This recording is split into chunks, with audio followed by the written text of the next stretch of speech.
नमस्कार दोस्तों, मैं हूं आपका मित्र शेष नारायण शुक्ला और आज हम पढ़ेंगे कक्षा 10वीं का विज्ञान विषय। जी हाँ, प्रथम अध्याय जीवों का विकास में यह आपके पृष्ठ क्रमांक 4 पर है ना। पृष्ठ क्रमांक 4 पर जो है डार्विन का अनुभव और विकल्प का सफर को आज हम पढ़ने जा रहे हैं।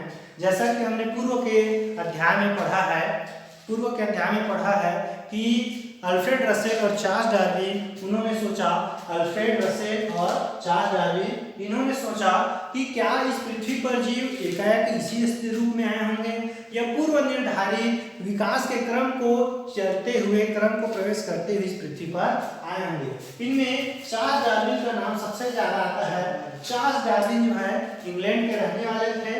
इन्होंने बीगल सन 1831 में बीगल नाम के जहाज पर अपनी यात्रा शुरू किया था और इस सफर का अंत जो है 1836 में हुआ था। यहाँ पर चार्ल्स डार्विन का उद्देश्य जो है विश्व का नक्शा तैयार करना, खनिजों का संसाधन तैयार करना और विभिन्न देशों के महाद्वीपों का रास्ता बताना, नक्शा बनाने से था। लेकिन इस दौरान वे कप्तान के साथी के रूप में रहे, जहां उसके लिए पृथक से प्रयोगशाला और वस्तुओं को संग्रह करने के लिए कुछ जगह जैसे आवश्यक वस्तु इसमें रख दिया गया था। इस दौरान चार्ल्स डार्विन जो है भारतीय महाद्वीप में पांचों महाद्वीपों से होते हुए जो है गुजरे और उन्होंने अपने अवलोकन पर देखा उसका वर्णन कुछ बिंदु दिया गया है जिसका वर्णन हम आपको यहाँ पर बताने जा रहा हूँ। जैसा उन्होंने अपने अनुभव पर देखा कि हर तरफ संघर्ष है, मरो या मारो की स्थिति है। हर तरफ संघर्ष मतलब प्रत्येक जीव अपना भोजन यापन करने के लिए, जीवन यापन करने के लिए दूसरे जीव पर निर्भर है। मांसाहारी जीव शाकाहारी जीव पर जो है निर्भर है और जो बच सकता है वही बचता है, अर्थात जो अपने आप को बचाने में सक्षम होता है, जो ताकतवर होता है वही बचता है। या इसका उल्टा भी कहें कि जो मांसाहारी जीव हैं, जो ज़्यादा ताकतवर है वही अपना भोजन ग्रहण करके बच सकता है ना। जो बच सकता है वही बचा का तात्पर्य जिन्होंने प्रकृति के अनुसार अपने आप को ढाला, उस अनुसार बदल गए वही बचे। जिसने अपने आप को भौगोलिक जरूरत के अनुसार ढाल गया वही बच गया। अर्थात जो जीव भौतिक वातावरण के हिसाब से अपने आप को डाल लिया, अपने शरीर को, अपने आवास को उन्होंने ढाला, अपने व्यवहार में परिवर्तन किया, वही जीव बचे और जो बदलाव नहीं कर सके वह नहीं बचे। इसे एक हम लोग उदाहरण से बता सकते हैं। यदि वर्तमान में ठंडा आ जाए, शीत जलवायु आ जाए, तो ऐसे जीव जो अपने आप को इस ठंड मौसम के हिसाब से ढाल लेंगे, जो बर्फ और ठंडे जलवायु को सहन करेंगे वही जीव बचेंगे। और जो जीव अपने आप में परिवर्तन नहीं करेंगे, जो ठंड को नहीं बचा सकेंगे, जो भोजन संग्रहण नहीं कर सकेंगे वह नहीं बचेंगे। अर्थात जो प्रकृति के अनुसार ढलेगा वही जीवित रहेगा और जो प्रकृति के अनुसार नहीं ढलेगा वह मारा जाएगा। इस दौरान डार्विन ने देखा कि पहाड़ों के ऊपर समुद्री जीवाश्म मिले। जी हाँ, अर्थात उन्होंने देखा पहाड़ों के ऊपर, अफ्रीका महाद्वीप में देखा कि पहाड़ों के ऊपर कुछ जीव हैं जो समुद्र में पाए जाते हैं।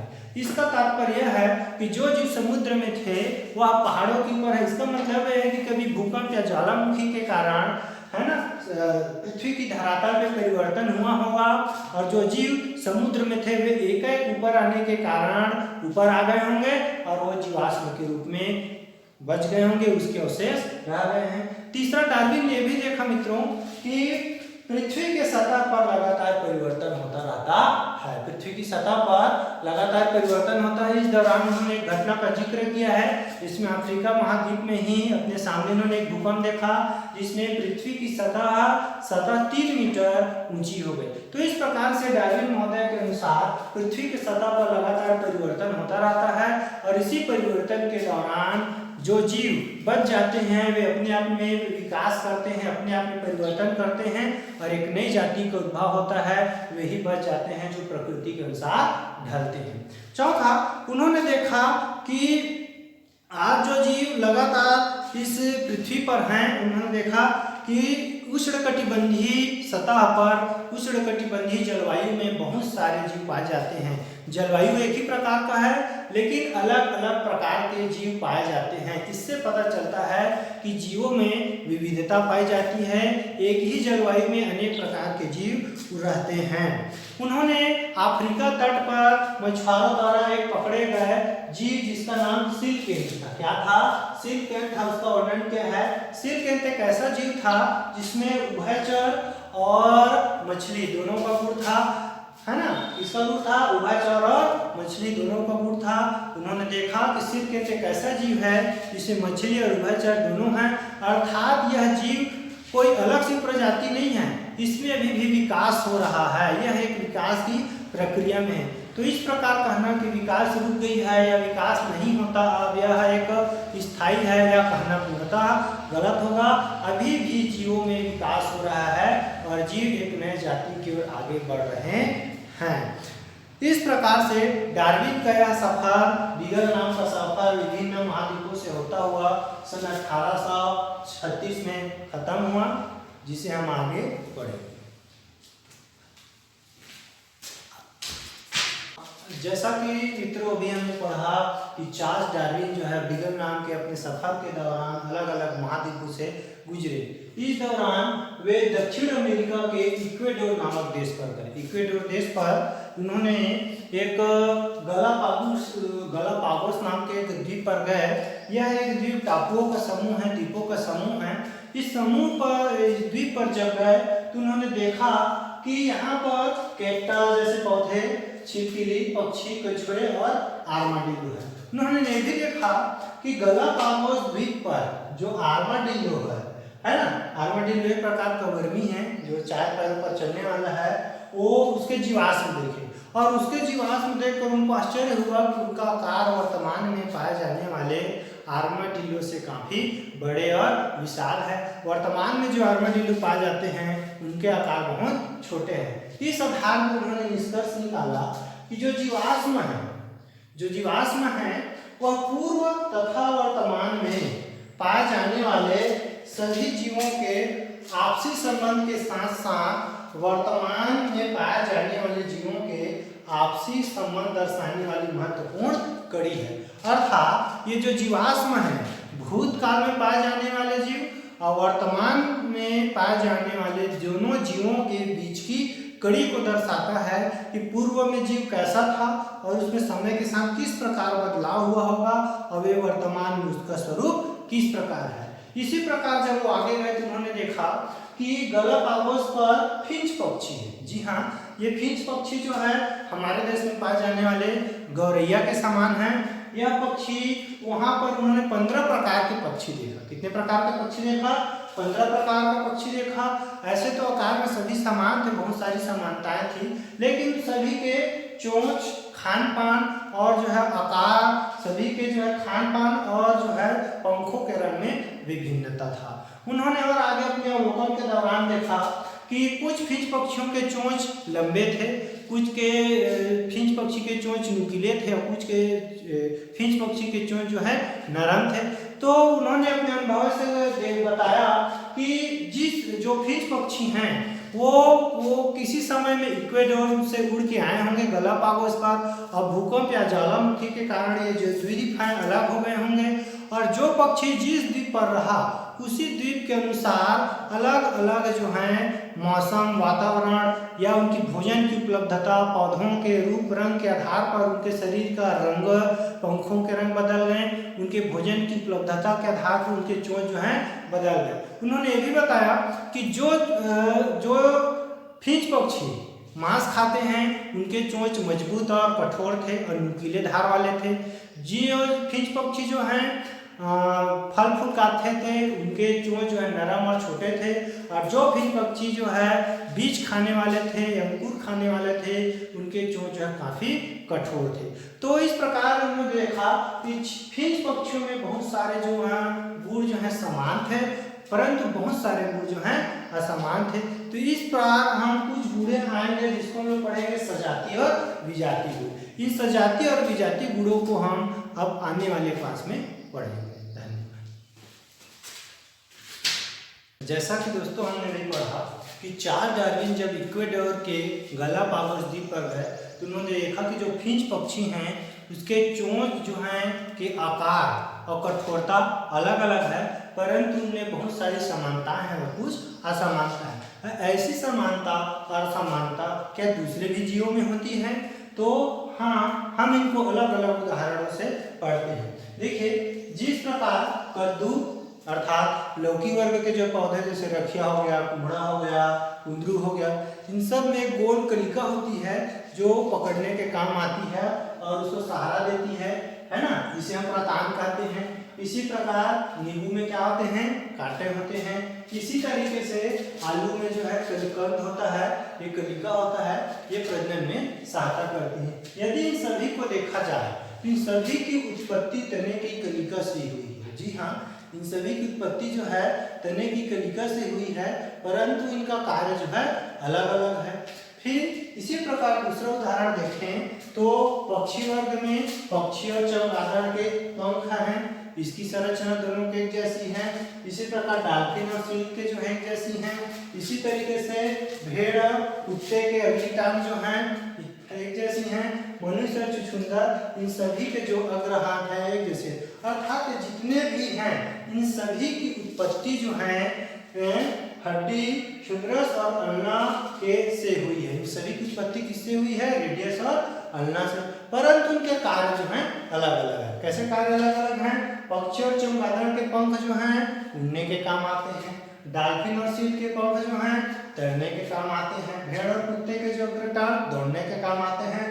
और मनुष्य और छुछुंदर के अग्रहाथ अर्थात अग्रपाद अर्थात हाथ वस्तु को पकड़ने के काम आते हैं। तो दोनों उदाहरण से हम देखते हैं कि दोनों में संरचना एक जैसे हैं, परंतु क्या कार्य एक जैसे हैं? क्या नहीं, इन सभी के कार्य जो है वस्तु और परिस्थितियों के अनुसार अलग अलग है।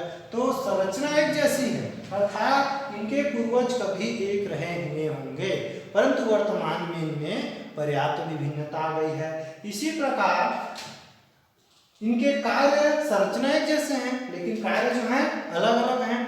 तो इसके लिए एक शब्द का उपयोग होता है सजाती गुण। कौन सा गुण? सजाती गुण, अर्थात ऐसे गुण जिनमें उत्पत्ति और संरचना सभी में समान रूप से हो, परंतु कार्य जो है अलग अलग हो, ऐसे गुण को कौन से गुण कहते हैं? सजाती गुण कहते हैं।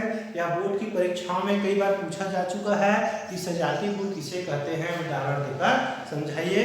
तो ध्यान रखिए, ऐसे गुण जिनकी उत्पत्ति और संरचना समान हो, परंतु कार्य जो है अलग अलग होते हैं, इन्हें हम सजाती गुण कहते हैं। अब एक प्रश्न आता है, यदि सभी के संरचना एक जैसी हैं, कार्य जो है अलग अलग है, तो फिर इनमें समानता क्यों नहीं है? यदि नहीं तो ऐसा कैसे हुआ होगा? तो यह एक सोचने वाली बात है। हो सकता है कि समय में बदलाव आता गया होगा, वस्तु और परिस्थिति के अनुसार जीवों में अग्रपाद है, वस्तुओं की परिस्थिति बदलती गई होगी और धीरे धीरे उनके कार्य में बदलाव होता चला गया होगा। तो यह हम एक केवल अनुमान लगा सकते हैं। इस प्रकार हमने अभी समझाती गुणों के बारे में देखा। इसी प्रकार हम देखते हैं कि तितली और पक्षी, जी हाँ, तितली और पक्षी दोनों में पंख होते हैं और दोनों ही जो हैं उड़ने में काम आते हैं, अर्थात दोनों के जो पंख हैं कार्य की दृष्टि से देखा जाए तो समान है, दोनों ही पंखों की सहायता से उड़ते हैं। परंतु यदि संरचना की दृष्टि से देखा जाए तो तितली के जो पंख हैं वह त्वचा से बने हुए हैं। किससे बना हुआ है? त्वचा से बना हुआ है। उसी प्रकार पक्षी के जो पंख हैं वह अग्रपाद से बने हुए हैं। किससे बना हुआ है? अग्रपाद से बना हुआ है। तो कार्य की दृष्टि से पंख जो है एक समान है, परंतु यदि संरचना की दृष्टि से देखा जाए तो दोनों ही अलग अलग है। तो इस प्रकार से हम देखते हैं कि जब कार्य की दृष्टि से एक हो, है ना, कार्य की दृष्टि से एक हो, लेकिन संरचना की दृष्टि से जब कोई गुण अलग हो तो ऐसे गुण को हम लोग क्या कहते हैं? समवृत्ति गुण कहते हैं। कौन से गुण कहते हैं? समवृत्ति गुण। एक बार मैं पुनः कहता हूँ कि संरचना की दृष्टि से अलग अलग हो और कार्य की दृष्टि से जब एक ही समानता रखते हैं तो इसके लिए जो शब्द उपयोग किया जाता है उसे हम समवृत्ति गुण कहते हैं। यह बहुत ही इंपॉर्टेंट प्रश्न है, माध्यमिक शिक्षा मंडल के द्वारा हर साल इसे पूछा जाता है कि समवृत्ति गुण और सजाती गुण किसे कहते हैं। तो इसे आप लोग अपने कॉपी में नोट डाउन कर लीजिएगा। जैसा कि जो है चार्ल्स डार्विन ने कहा था कि जो जीव ताकतवर होते हैं या जो शक्तिशाली होते हैं वही बचता है।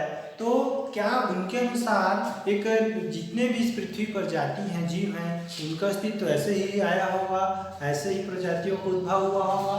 इसी क्रम में उन्होंने एक शब्द दिया, प्राकृतिक चयन। जी हाँ, उन्होंने कहा कि प्रकृति में जितनी भी जातियां हैं वे सभी जो हैं स्वतः चयन के द्वारा आती हैं। अर्थात जो जीव अपने आप को परिस्थिति के अनुसार ढालती है, प्रकृति के अनुसार ढालती है, उन्हीं का चयन प्रकृति करती है। वही जीव आगे बढ़ते हैं और अपनी संततियों को चलाकर नए जातियों को उत्पन्न करते हैं या उनमें विकास विभिन्नताएं आती रहती हैं। उन्होंने एक शब्द कहा, प्राकृतिक चयन। कौन सा? प्राकृतिक चयन। आइए इसको समझने के लिए हम एक उदाहरण दें। यह आपकी पुस्तक में मूली के खेल, क्रियाकलाप 2 और चित्र क्रमांक 9 पर है।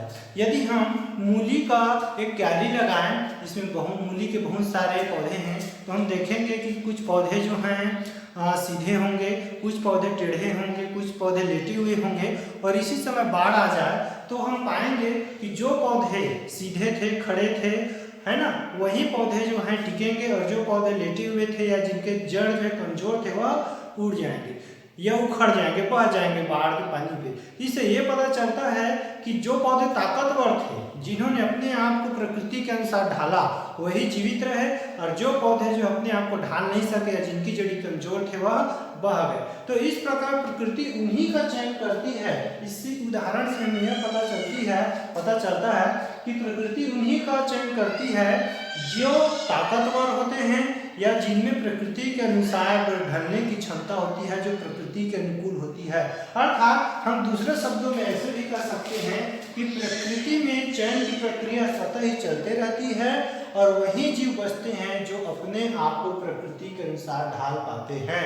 उनके अनुसार, उनके मत के अनुसार, डालने के अनुसार प्रकृति में यह प्रक्रिया चलते ही रहती है चयन के अनुसार, और वही जीव जीवित रहते हैं जो अपने आप को प्रकृति के अनुसार ढालते हैं। तो आगे चलकर अल्फ्रेड रसेल एक वैज्ञानिक हुए।